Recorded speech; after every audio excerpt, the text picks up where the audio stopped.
In NBA history, there have been a total of 52 Finals MVP winners, and in only one of those 52 instances was there a player who won the award despite playing for the losing team.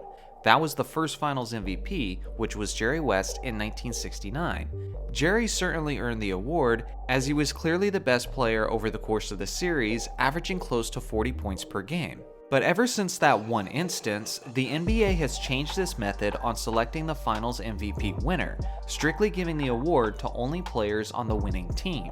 But what if we return to that original formula, disregarding who won and who lost and all the narratives that come along with it, and instead just gave the MVP award to the player who was honestly the best player on the court during that series? Well, if we did that, things would change up quite a bit. Today, the decade we're looking at is the 1980s, as we're discussing who loses and who keeps each award. Since we're on the topic of keeping something valuable, today's sponsor is Keeps. Keeps is a subscription service that's focused to make it easier and affordable for men to treat male pattern baldness all online. It's simple. You consult online with a real doctor who you have constant access to through online messaging, and they automatically ship generic options of the FDA-approved medications. 2 out of 3 men experience some form of male pattern baldness by the time they're 35. The best way to prevent hair loss is to do something while you still have hair left. Keeps treatments typically take between 4 to 6 months to start seeing results, so it's important to act fast. The sooner you start using Keeps, the more hair you can save. Hair loss stops with Keeps. To get 50% off your first order, go to keeps.com/Johnny or click the link in the description. That's keeps.com/Johnny. In 1980, the Lakers won the championship over the Philadelphia 76ers in 6 games, and the rookie, Magic Johnson, was named the Finals MVP, and on this new list, he keeps the award, barely ahead of Kareem Abdul-Jabbar. It was a very hard-fought series, with most games finishing with a single-digit deficit.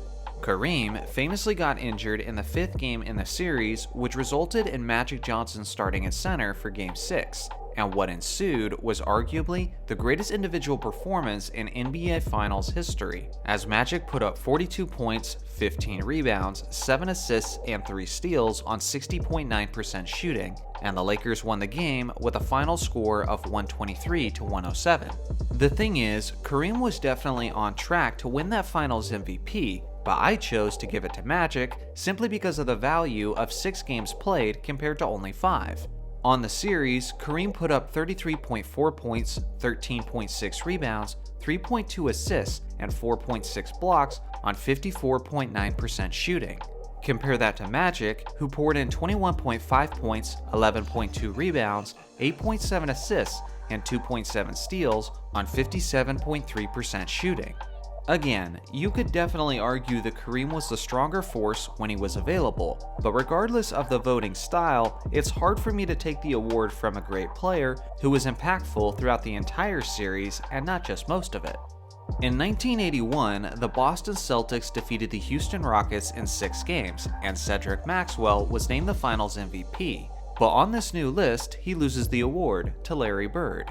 Generally, basketball fans don't talk about this series all that much, but back in the day, this was one of the more controversial Finals MVPs that the league had seen.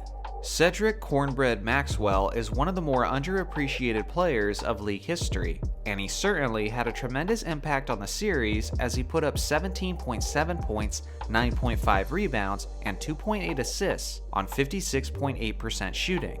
He was definitely the best player in the crucial 5th game, and he slightly outscored Larry over the course of the series while being much more efficient. But with that being said, I'm still surprised they gave him the award since Larry was the more impactful player in pretty much every other aspect.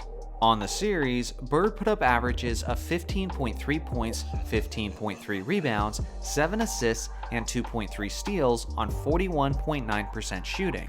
One of the most crucial factors heading into this series was which team was going to win the Battle of the Boards.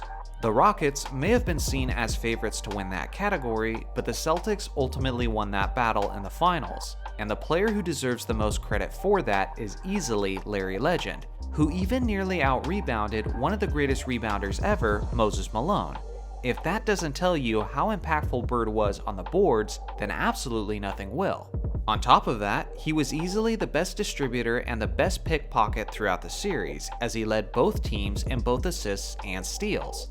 Again, not trying to take any credit away from the underrated Maxwell, but sometimes the most obvious and expected choice for the award is in fact the correct choice. In 1982, the Los Angeles Lakers defeated the Philadelphia 76ers in 6 games, and Magic Johnson was named the Finals MVP, and he's keeping the award ahead of guys like Julius Erving and Andrew Toney. Not much controversy to this one, so I'll make it brief, as this was just your typical Magic Johnson performance as he led his Lakers with a near triple-double average of 16.2 points, 10.8 rebounds, 8 assists, and 2.5 steals on 53.3% shooting. Dr. J and Andrew Toney gave it their best shot and were able to keep the series competitive with their solid production, but ultimately, Magic was just too much as he controlled the game in several aspects and easily led all players overall in rebounding. In 1983, the 76ers got their revenge and swept the Los Angeles Lakers. Moses Malone was the Finals MVP, and on this new list, he's keeping the award, ahead of the Lakers' Magic Johnson. The 83 76ers are considered as one of the greatest teams of NBA history, and Moses was clearly the best player on that squad. Over the 4-game series, the big man averaged 25.8 points, 18 rebounds, 2 assists, 1.5 steals, and 1.5 blocks on 50.7% shooting. The only one who came close to rivaling his production was Magic Johnson, but the impact wasn't anywhere close as no one on either team averaged half as many rebounds as Moses did that series to go along with everything else he did to win those contests. In 1984, the Boston Celtics defeated the Los Angeles Lakers in 7 games, and Larry Bird was named the Finals MVP, and he's keeping the award ahead of Magic Johnson. It's worth appreciating that even when Magic doesn't win the award, he's usually the runner-up. This is famously a series that he would love to forget as he made critical errors down the stretches of games that briefly earned him the nickname Tragic Johnson. Despite this being one of his worst memories as a pro, he was actually quite solid throughout the majority of the series as he put up 18 points, 13.6 assists, 7.7 rebounds, and 2 steals on 56% shooting. Regardless, the correct choice was Bird, even in the specific MVP format, as Larry poured in 27.4 points, 14 rebounds, 3.6 assists, and 2.1 steals on 48.4% shooting. Scoring in the high 20s are what you would expect from a prime Larry Bird, but I honestly believe that the most underappreciated part of Larry Bird's game was his remarkable rebounding. Well, maybe that and his defense. Once again, Bird controlled the boards as he led all players in rebounding with 14 per game, and not a single Laker averaged as many as 9 per game. His defensive impact also went under the radar, but he played solid man-to-man defense and led all players in steals with 2.1 per game. In 1985, the Los Angeles Lakers defeated the Boston Celtics in 6 games, and Kareem Abdul-Jabbar was named the Finals MVP, but on this new list, he loses the award to his teammate Magic Johnson. At the age of 37, the captain was showing off some vintage form, as he was the Lakers' leading scorer while being extremely efficient thanks to his trustworthy skyhook. Over the course of the series, Kareem averaged 25.7 points, 9 rebounds, 5.2 assists, and 1.5 blocks on 60.4% shooting. When it comes to awards like this, scoring the basketball is often the most romanticized aspect with the voters. But as far as distributing goes, Magic arguably had the best final series of his career, as he averaged 18.3 points, 14 assists, 6.8 rebounds, and 2.2 steals on 49.4% shooting. As the floor general of the Showtime Lakers offense, Magic's 14 assists per game set the all-time record for the highest average in NBA Finals history. The only other Finals averages that come close were also achieved by Magic. Even Kareem's success this series was in large part because of Magic's ability to give him the best opportunities. Simply put, not only was Magic arguably the most productive player this series, but he was also clearly the engine that made the Lakers' high-octane offense work. In 1986, the Boston Celtics defeated the Houston Rockets in 6 games, and Larry Bird was named the Finals MVP, and he's keeping the award ahead of Hakeem Olajuwon and ahead of his teammate Kevin McHale. Many believe the '86 Celtics are the greatest team of all time, and leading that group was the league MVP Larry Bird, who somehow got even better in these NBA Finals as he put up 24 points, 9.7 rebounds, 9.5 assists, and 2.7 steals on 48.2% shooting. He was just slightly shy of the first triple-double average of NBA Finals history, and once again, Bird led every player in steals, consistently proving his value on defense.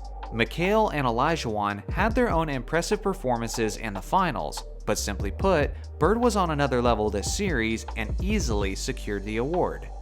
In 1987, the Los Angeles Lakers defeated the Boston Celtics in 6 games, and Magic Johnson was named the Finals MVP, and he's keeping the award ahead of his rival Larry Bird. I think it's pretty clear that this was the best all-around finals performance of Magic Johnson's career, as he not only had the most iconic play, but he led his entire team in scoring, rebounding, assists, and steals, while having ridiculous efficiency splits. On the series as a whole, he averaged 26.2 points, 13 assists, 8 rebounds, and 2.3 steals on 54.1% shooting. I'm starting to sound like a broken record at this point, but Bird was the other best performer in this series. But from a production standpoint, from a team standpoint, and from an impact standpoint, this season belonged to Magic and the Showtime Lakers.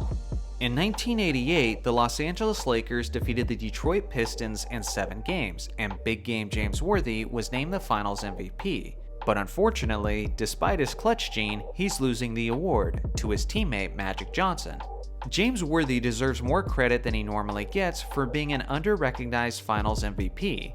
But something that helped him win that award was the powerful lasting impression he made in the deciding 7th game, where he dropped 36 points, 16 rebounds, and 10 assists on 68% shooting. Although he may have had the best individual game, which just happened to be the most crucial game, it seemed pretty clear that Magic was the best player overall throughout the vast majority of the series.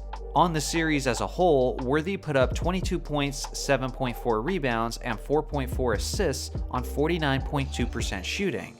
Now compare that to Magic, who put up 21.1 points, 13 assists, 5.7 rebounds, and 2 steals on a much more efficient 55% shooting. Maybe voter fatigue played a role, considering how Magic got his hands on several of these awards at this point, but outside of the big game narratives and based purely on who was the better player, Magic seemed to be the more deserving candidate. In 1989, the Detroit Pistons swept the Los Angeles Lakers, and the underrated Joe Dumars was named the Finals MVP, and he's keeping the award ahead of his teammate Isaiah Thomas.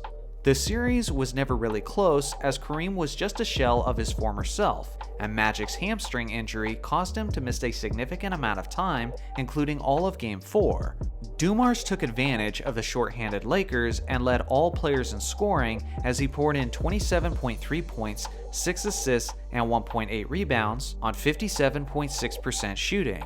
Not only was Dumars punishing the Lakers with his mid-range scoring, but he also continued to be a nuisance on the perimeter defensively, which was a pretty standard skill of his throughout his career. The only player who somewhat challenged him for the award was Isaiah, but even then, it was clear in both the eye test and in their production on the court that Dumars was simply the more standout player in that series. Here's a quick recap of who originally won the award and who wins under this new format. Do you agree with the list? Let me know in the comments section which ones you think I got right and which ones you think I got wrong. Thanks for watching as always, make sure to like and subscribe for more basketball content, and I'll see you guys in the next video.